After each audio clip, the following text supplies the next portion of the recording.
హనుమాన్ మందిర ప్రాంగణంలో మన కమిటీ అభివృద్ధి కమిటీ ఆధ్వర్యంలో అధ్యక్షుడు దశరథ్ గారు, మరి సెక్రటరీ ఆత్మచరణ్ గారు, ఉపాధ్యక్షుడు కరణ్ రెడ్డి గారు, ముఖ్య సలహాదారులు మోహన్ గారు, మరి అట్లే రమకాంత్ గారు, అమ్మల శ్రీనివాస్ గారు, మరి పుష్పకర్ గారు, వీళ్ళందరి సమక్షంలో ఈరోజు చెట్టు నాటడం జరిగింది. ఎందుకంటే చెట్లు ప్రగతికి మెట్లు అన్నట్లు ఈ విధంగా మన హౌసింగ్ బోర్డు కాలనీ ప్రాంగణంలో, మందిర ప్రాంగణంలో సుందరీకరణలో ఒక భాగంగా ఈరోజు రకరకాల పూల చెట్లు మరియు అన్ని రకాల చెట్లు నాటడం జరిగింది. భవిష్యత్తులో చాలా పచ్చదనం కోసం ఇక్కడ మేము అందరం కలిసికట్టుగా మందిరం అభివృద్ధి దశలో ముందుంటాం కాబట్టి మరి అందరం కలిసి ఈరోజు సమిష్టి కృషితో కాలనివాసులు అందరి ప్రమేయంతో ఈరోజు రకరాల పూల చెట్లు, కొబ్బరి చెట్లు, అరటి చెట్లు నాటడం జరిగింది. భవిష్యత్తులో కూడా ప్రతి ఒక్కరూ ఇంటింటికి 2 చెట్లు నాటితే చాలా బాగుంటుందని చెప్తా ఉన్నాం.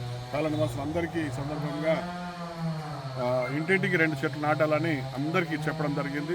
పచ్చని చెట్లు ప్రగతికి మెట్లు అనే నిదానంతో ముందుకు పోవాలని చెప్తా ఉన్నాను. జై హౌసింగ్ బోర్డు కమిటీ తరఫు నుంచి కమిటీ మెంబర్స్ మరియు పెద్దలు అందరు కలిసి చెట్టు నాటిన కార్యక్రమం మొదలుపెట్టాము. ఈరోజు బ్రహ్మాండంగా జరిగింది. పెద్దలందరూ వచ్చారు. తరఫున ఇంకా తర్వాత వేరే చెట్లు పెట్టేది ఉంది.